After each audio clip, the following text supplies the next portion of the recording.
Hello everyone, সবাই কেমন আছো? আশা করি তোমরা সবাই অনেক অনেক ভালো আছো। আমিও অনেক ভালো আছি। আজকে চলে আসলাম নতুন ভিডিও শেয়ার করতে এবং আজকে দেখাবো আমি সারাদিন বাড়িতে কি করলাম। অনেক দিন ধরে বাড়িতে সময় কাটাতে পারছিলাম না, তাই আজকে পুরো দিনটাই বাড়িতে কাটাবো এবং তোমাদের সঙ্গে শেয়ার করব যে কি করেছি। তো আমি সকাল সকাল উঠেই প্রথমে মাখা সন্দেশ খেলাম এবং তারপরে গরম ভাত এবং মাছের ডিমের ঝোল খেলাম। আসলে কোনো কাজ করতে গেলে আগে তোমাকে শরীর ভালো রাখতে হবে, তারপরে তুমি তো সেই কাজের ক্ষমতা রাখবে। তোমার যদি শরীরই সুস্থ না থাকে, তোমার যদি মনই ভালো না থাকে, তো তুমি কাজটা করবে কিভাবে?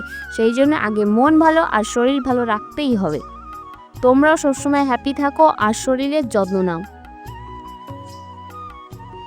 এই আমটা যে এত ভালো তোমরা না খেলে বুঝতেই পারবে না। মালদার আমের তো একটা টেস্ট, কিন্তু আমাদের এখানকার 24 পরগনা জেলার আমের কিন্তু অনেক টেস্ট আছে, এটা মানতেই হবে। আর এবারে তো বৃষ্টি ঝড় কিছুই হলো না, তো সেই কারণ আম ব্যবসায়ীরা মোটামুটি লাভই করেছে। ধরতে গেলে লাভ মানে মোটামুটি না, ভালোই লাভ করেছে। আর এই লেবুটা জাস্ট অসাম। বাজারে এর মূল্য একটা করে পিস 7 টাকা। তাহলে আপনারা ভাবুন, যে কিনবে তার কতটা লাভ হবে আর যে বেচবে তারও কতটা লাভ হবে।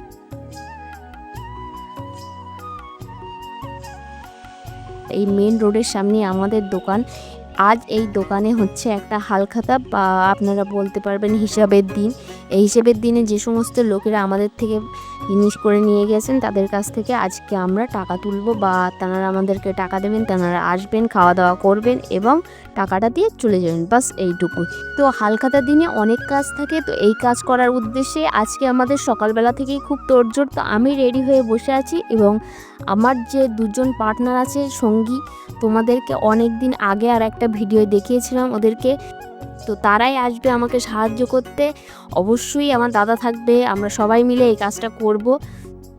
মানুষ বাঁচার জন্যে কি করে? বাঁচার জন্যেই এত কিছু, বাঁচার জন্যেই সমস্ত কিছু। বাঁচতে গেলে কি লাগে? মেন কথা, বাঁচতে গেলে টাকা লাগে, এটাই হচ্ছে বাস্তব সত্য কথা। আর টাকা ছাড়া দুনিয়ায় কেউ কাউকেই চেনে না, সে যতই আপন হোক বা পর হোক। তো টাকাটা উপার্জন করা এবং টাকাটা নিজের সাথে রাখা, আটকে ধরা, টাকাটা কিভাবে বাড়ানো যাবে সেটাও একটা জীবনের বড় বিষয়। তো গরিব হয়ে জন্মেছো, কিন্তু গরিব হয়ে তোমার যদি মৃত্যু হয় তাহলে সেটা তোমার ব্যর্থতা, এটা একদম বাস্তব সত্য আর এটাকে মানতেই হবে। এই গরমে কাজ করা একটা যুদ্ধের সাথে লড়াই করার মতো সমান, কারণ এখানে এখন 43, 42, 40 এরকম ডিগ্রি সেলসিয়াসের তাপমাত্রা পড়ছে। তাহলে আপনারাই ভাবেন যে কীভাবে মানুষ রৌদ্রে কাজ করবে, বেরোবে। মানুষের তো বিভিন্ন ধরনের কাজ থাকে, তাহলে তারা কি করবে? যদি একটু বৃষ্টি হতো তাহলে কত ভালোই না হতো, সবাই একটু শান্তি পেত। তারপরে আমরা শুরু করলাম এই মিষ্টি বানানোর খাপ। আপনারাই বলুন তো কেন এইগুলো বানানো হয়েছে? অবশ্যই তাদেরকে দেওয়ার জন্যই বানানো হয়েছে। জীবনে মানুষের মতো মানুষ হতে গেলে তোমাকে এক করতে হবে পড়াশুনো, এক করতে হবে কাজ এবং এক করতে হবে মানুষের সঙ্গে ভালো ব্যবহার। এই 3টে কাজ তোমার জীবনে অবশ্যই রাখতে হবে, তাহলে তুমি একটা প্রকৃত মানুষ হতে পারবে। আর মেন যে বিষয়টা সেটা হচ্ছে মানুষের সঙ্গে মানুষের ভালো ব্যবহার। এটাই হচ্ছে জীবনের একটা বেস্ট পার্ট। সেটাতে যদি তুমি ভালো হও তাহলে অবশ্যই তুমি একটা ভালো মানুষ।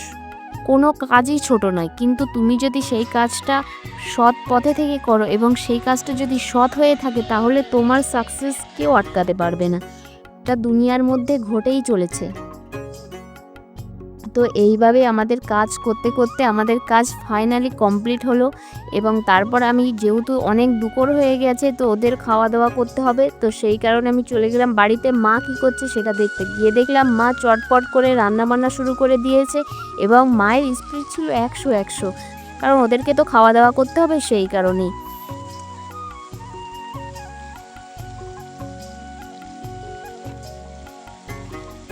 তো এখানে আমাদের রান্নাবান্না কমপ্লিট হয়ে যায় এবং রান্নাবান্না করে খাওয়া দাওয়া করে আমাদের এখানে দুপুর এবং দুপুর গড়িয়ে সন্ধে হয়ে আসে। আমাদের এখানে বেশিরভাগই হালখাতা সন্ধ্যার পরেই মানুষজন আসে, সেই কারণে এখানে শরবত করা হয়েছে এবং এই শরবতটা ঠান্ডা এবং খুবই টেস্টি হয়েছিল। অনেকটাই শেষের পথে হয়ে এসেছিল, আর কিছু জিনিস অবশিষ্ট ছিল। কিছু লোক এসেছিলো একটু দেরি করে, তো তাদের জন্য একটু রাত হয়ে গিয়েছিল। তারপরে আমি বাড়ি আসলাম। রাত অনেক হয়ে যাবে, আমি বাড়ি এসে খাওয়া দাওয়া করে লাস্টে একটা মিষ্টি ট্রাই করলাম এবং সেটা খেতে এতই রসালো ছিল, তো আমার খুব ঘুম পেয়ে যায়।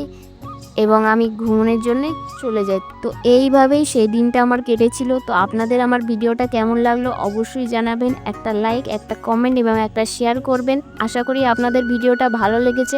ভিডিওটা পুরো দেখার জন্য অনেক অনেক ধন্যবাদ। Bye bye.